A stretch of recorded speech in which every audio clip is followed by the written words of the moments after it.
Lecture topic: Respecting the Sunnahs of Prophet Muhammad. Thanvi Rahmatullah alayhi mentioned an incident. There was one poet in India. He was a very good poet, but a person who was free-minded and not too conscious of certain important aspects in deen. But his poetry was very, very inspiring. So some person who heard the poetry or read the poetry, who was all the way in Iran, he got very affected by the poetry. This person, his poetry was very inspiring in kindling the love of Allah Ta'ala. So he got so inspired that he traveled all the way to India to come and meet the poet. So as he came and he inquired about where is this person, so somebody told him he's in a certain place at the moment, you'll find him there. When he got there, this person was seated on a chair and he was busy, well, the barber was standing alongside him and he was busy having his beard shaved. So this visitor had come all the way, traveled this distance, came with this kind of good feeling and great respect for the poet, and he came purely on a deeni fervor because he got so inspired in terms of that this poetry kindled the love of Allah Ta'ala in his heart. So he came on that note, and he came thinking this person might be a very, very great buzrug, very great pious personality. That's why his poetry is so inspiring. And he saw him, so now because of this whole background and this effort that he put into coming to meet the person, in that moment he got a shock of what he saw, and he just said something on the spur of the moment. He asked him that, are you busy shaving your beard? So the person realized what he's getting at. So he replied in Persian, in Farsi. So he said to him that I am shaving my beard, I'm not hurting anybody's heart.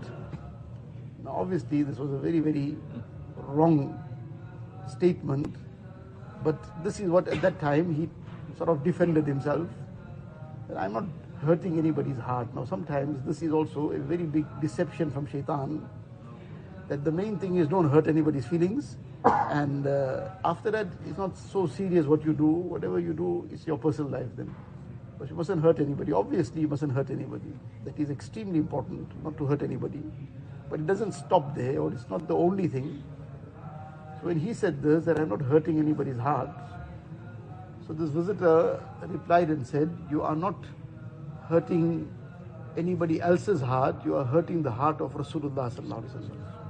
That this is his Mubarak way of life. He emphasized this, and you are busy having this shaven off. He's informed of the amal of the ummah. So what is this going to bring to his heart? But now this is the other lesson. When he said this, the visitor said this, so the poet on the spot while he's seated there, he heard something. He just finished in a very, very baseless way, tried to defend himself. But now when he was corrected and the reality was brought to him, without a moment of hesitation, he says, Jazakallah ke chashmam baaz kar di. Allah Ta'ala reward you, you opened my eyes. I was in a very big deception, you opened my eyes.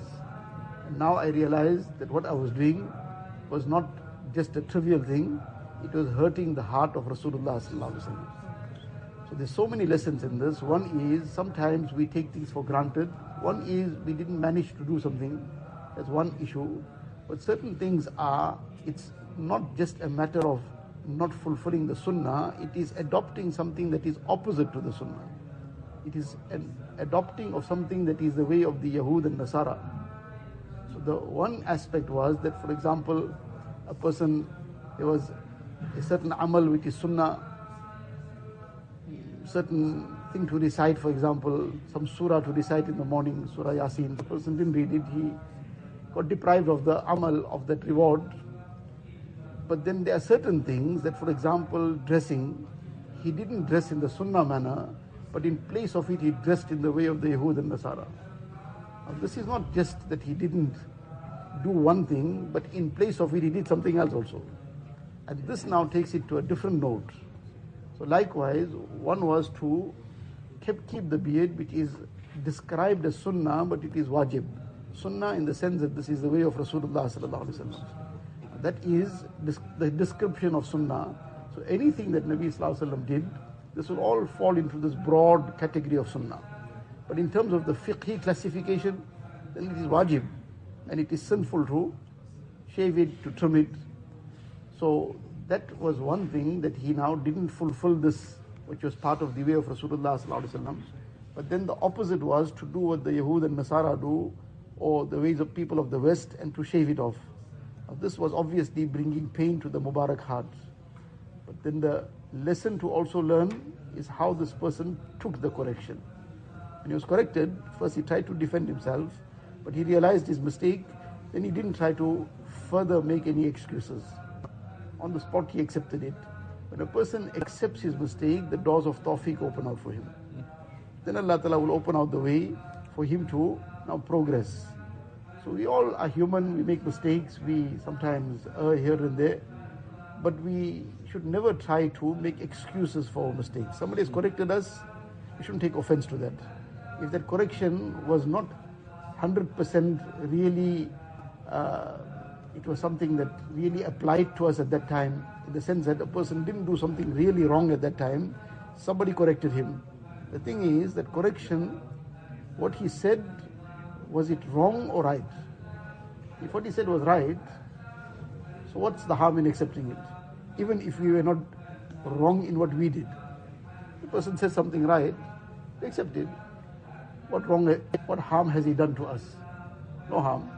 And if we needed the reminder, we got the reminder. If we were wrong, then we got the correction. So by accepting it, the doors of tawfiq will open out to then improve oneself and to get past whatever one's shortcomings might be. अल्लाह अल्लाह कैसा प्यारा नाम है, आशिकों का मीना और जाम है।